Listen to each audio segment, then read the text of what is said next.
We're not in our baser self, we're in our higher thinking self when we're directing and sending prayers, love and light, blessings, all of those things to someone with a laser focus. Now, take that over a suspended amount of time.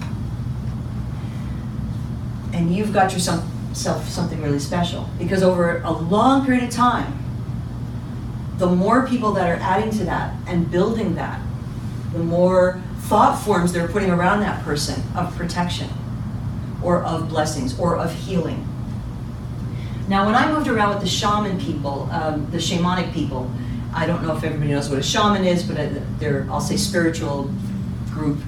One of the things they taught me was, instead of praying directly to the person or for something specific, I hope Uncle Bill's kidney heals, you know?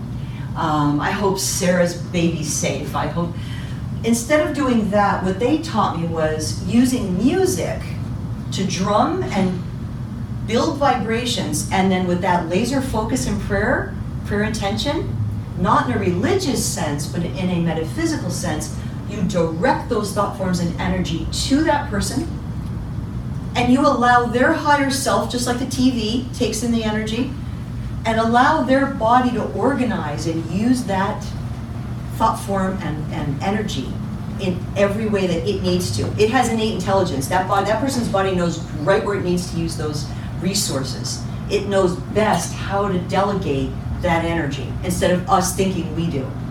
Okay? So that's a very powerful thing. I've actually seen psychically, I have seen when Johnny Depp's daughter was ill years ago, one day I just got this vision of Lily Rose, and there were literally angelic presences all around her.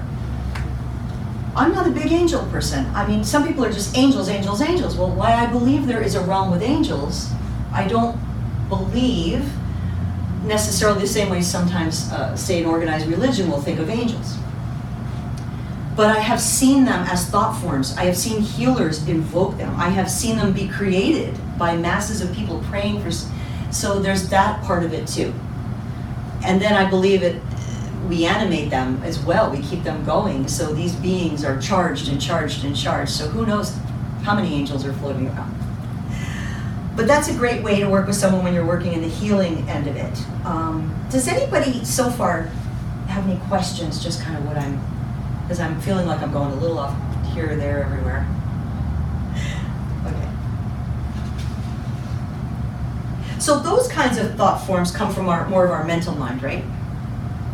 And our emotional mind, which is the two most highly charged parts of us, is the emotional and the mental. Now, the desire body is another whole body of teaching, because when we create thought forms out from desire, it's a little bit different.